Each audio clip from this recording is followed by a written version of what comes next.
बालक लोग बोले प्रभु घर में बैठे बैठे थोड़े बोर हो जाते हैं, कहीं घुमा फिरा लाइए। भगवान बोले चलो।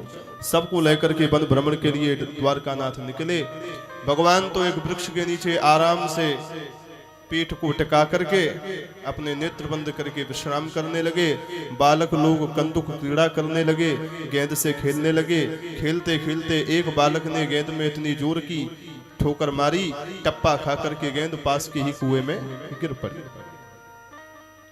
बालक लोग जब कुएं में गेंद को लेने के लिए गए तो गेंद को निकालना भूल गए, क्योंकि एक बहुत बड़ा गिरगिट कुएं में पड़ा हुआ था। दौड़े दौड़े द्वारकानाथ के पास में आए, सरकार गिरगिट तो हमने बहुत देखे पर इतना बड़ा गिरगिट हमने कभी नहीं देखा। भगवान भी आश्चर्यचकित हुए, ऐसा कैसा गिरगिट है भाई। भगवान पास में आए और जैसे ही उस गिरगिट को हाथ लगाए, भगवान के स्पर्श करते ही उस गिरगिट का शरीर छूट गया, उसके अंदर से एक महापुरुष प्रकट हो गया। भगवान ने उससे कहा भैया आपका परिचय, तो वो महापुरुष बोल पड़ा। बोलने वाले के तरीके से समझ में आ जाता है कि ये कहां से बोल रहा है। बोलो राधे राधे राधे राधे। आज साक्षात द्वारकानाथ परिचय पूछ रहे हैं, आपका परिचय। तो क्या कह रहा है, महाराज आपने हमारा नाम नहीं सुना। जब जब आप दानियों की चर्चा करेंगे तो दानियों में सबसे पहले नाम आप हमारा ही सुनेंगे। अच्छा ऐसा क्या नाम है आपका? तो वो बोला नृगो नाम नरेंद्रोहम इक्ष्वाकु तनयः प्रभो दानस्वाख्यायमानेषु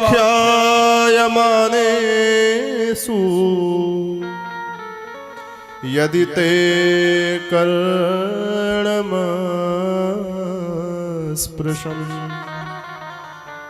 यदि ते कर्णमस्पृशम्। अरे सरकार जब जब दानियों की चर्चा करोगे तो सबसे पहला मेरा ही नाम सुनाई पड़ेगा। यदि ते कर्णमस्पृशम्, सबसे पहले कान में मेरा। भगवान बोले अच्छा इतने बड़े दानी थे आप? बोले हाँ। तो आपने क्या दान किया? सो बोला महाराज मैंने गौ दान किया, गायों का दान मैंने बहुत किया। अच्छा कितनी गायें आपने दान करी? सोई हंसने लगा और हंस करके हाथ जोड़ करके बोला महाराज ये तो आपने प्रश्न ऐसे कर दिया जैसे बरसात हो गए और कोई पूछे कि बताओ कितनी बूंदें टपकी। बोलो राधे राधे राधे राधे।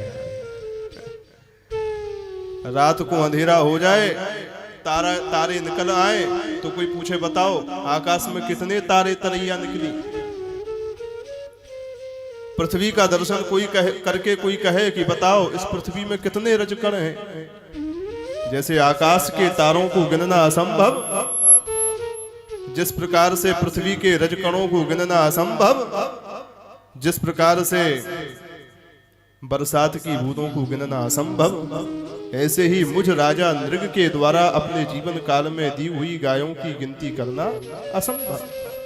अच्छा यावत्य स्कृता भूमेर यावत्यो दिवितारका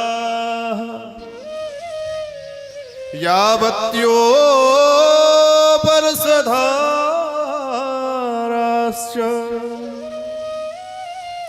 तावतीर्ददां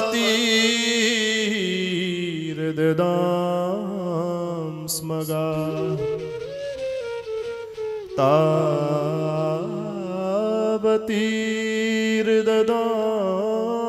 स्मगा। भगवान भी आश्चर्यचकित हो गए, अच्छा इतनी गाय दान में करी? बोले हाँ। बड़े आश्चर्य की बात है भैया, तू इतनो बड़ो गैयन को दानी फिर तू गिरगिट कैसे बन गया? बोलो राधे राधे राधे राधे। इतनो बड़ो दानी और गिरगिट बन गया, इसका मतलब तेरे दान में कुछ कमी रही है। भगवान ने कहा तूने बिना दूध देने वाली गायों का दान किया हुआ। जो गैया छुटा गई दूध ना देवे ऐसी घर में बदी है चारा खावे। चारों खाए रही है, फालतू को खर्चा है रो है, पंडित जी दान में दे दी। बोलो राधे राधे। राधे राधे। ऐसा दान होगा? बोला नहीं नहीं महाराज, पयस्विनी, मैंने दूध देने वाली गायों का दान किया। तो भगवान बोले तू पूरी ठेली गैयन को दान कर तो होगो जो गैया 1 महीना बाद मर जाए। तो बोला नहीं नहीं, तरुणी, एकदम युवावस्था संपन्न तरुणी गायों का दान किया है। तो भगवान बोले फिर तैने मरखनी गायों का दान किया होगा जो मारती बहुत होगी। बोला नहीं नहीं, शील रूप एकदम सीधी सच्ची तरुणी दूध देने वाली गाय का बछड़े के साथ सोने से सींग मरता था, चांदी से खुर मरता था, ससंकल्प शास्त्र विधि से दान किया है। अच्छा, बोले हाँ। तो फिर एक बात बताओ, इतना सब तेरा दान अच्छा है, फिर तू गिरगिट कैसे बना?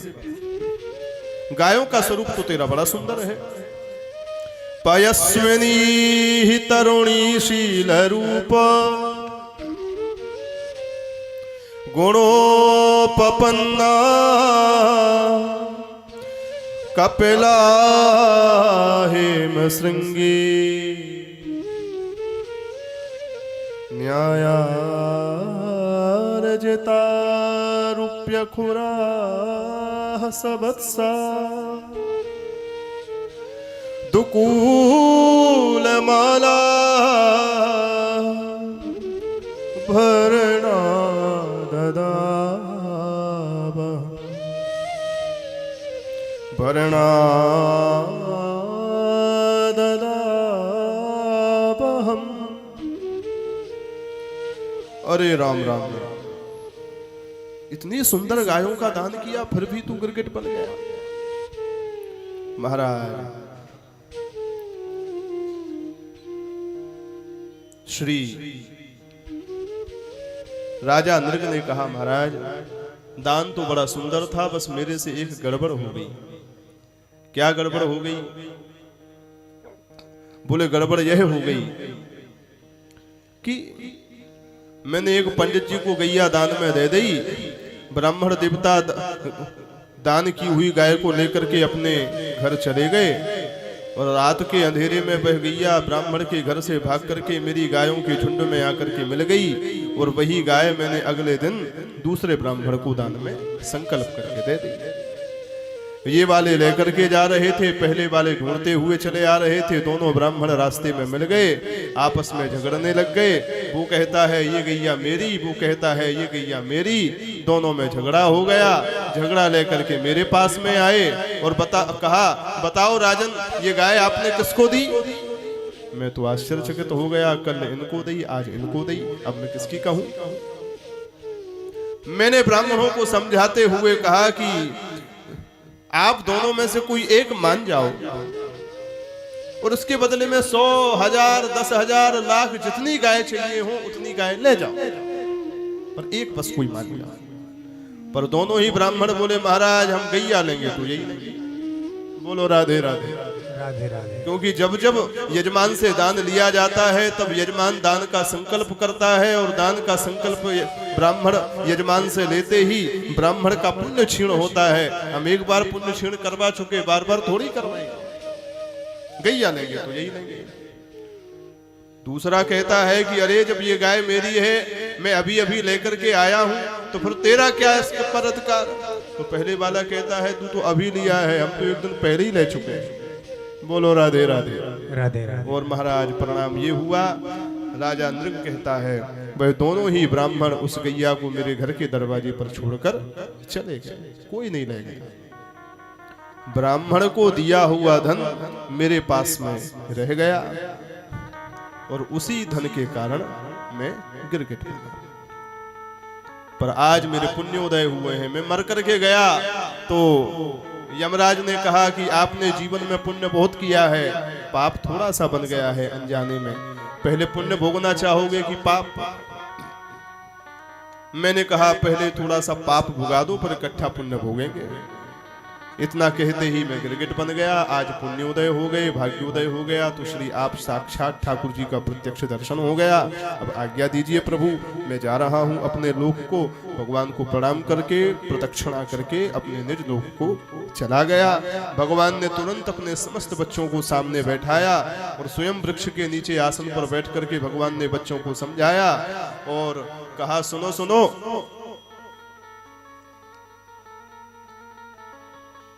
देखी तुमने नृक की कथा? अनजाने में ही इससे एक अपराध हो गया कि ब्राह्मण का धन इसके पास में रह गया, तो उसका यह परिणाम हुआ कि इतना बड़ा दानी गिरगिट बन करके कुएं में पहुंच गया। तो जानबूझ करके जो ब्राह्मणों का धन हरण करता है उसकी क्या गति होगी, भगवान ही मालिक है, भगवान कह रहे हैं। इसलिए सुनो बच्चों, जानबूझ करके तो कभी ब्राह्मणों का अपराध करना ही मत। अनजाने में भी हो जाए तो बहुत डरते डरते रहना। मैं सबको बचा सकता हूं। कोई हलाहल विष पी ले, जहर पी ले तो मैं बचा सकता हूं। कोई अग्नि में कूद जाए तो भी मैं बचा सकता हूं। कोई नदी में डूब जाए तो भी मैं बचा सकता हूं। लेकिन विप्र धन का हरण करने वाले, ब्राह्मण का अपमान करने वाले जीव को मैं कभी भी नहीं बचा सकता, क्योंकि ब्राह्मण मेरे इष्ट हैं। ऐसा भगवान कहते हैं। नाहम हालाहलम मन्ये विषम यस्य प्रतिक्रिया ब्रह्मस्वं हि विषम प्रोक्तम नास्य प्रतिविधिर्भुवि नास्य प्रतिविधिर्भुवि।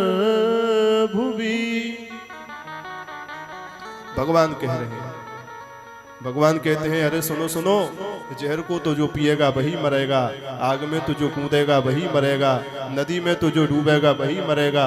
पर ब्राह्मण का धन अग्नि नहीं है, अपितु वह ज्वालामुखी है जिसके घर में पहुंच जाए कुलम समूलम दहति ब्रह्मस्वारणि पावकः, उसके संपूर्ण कुल खानदान को ही नष्ट कर देता है। ये ब्राह्मण का धन। इसलिए भगवान ने यहाँ पर अपने बच्चों को सावधान किया है। जो भी ब्राह्मणों के सम्मान करने की, संतों के सम्मान करने की इस आज्ञा को नहीं मानेगा, उसको मैं स्वयं दंड दूंगा, क्योंकि विप्र विरोधी, संत विरोधी सबसे पहले मुझे कृष्ण का विरोधी है, अन्यथा मेसा दंड भाग। ऐसे भगवान ने बच्चों को समझाया, क्योंकि भगवान ने विचार किया इनके पास में खूब संपत्ति है और संपत्ति के साथ साथ बहुत सारा बल भी है, सब दिव्यास्त्र इनके पास में है। संपत्ति और बल जब दोनों किसी के पास में एक साथ आ जाते हैं तो बुद्धि खराब ना हो, ऐसा हो ही नहीं सकता। इसलिए भगवान ने अपने ही बच्चों को समझाया, भय बिन होए ना प्रीत। बोलो राधे राधे।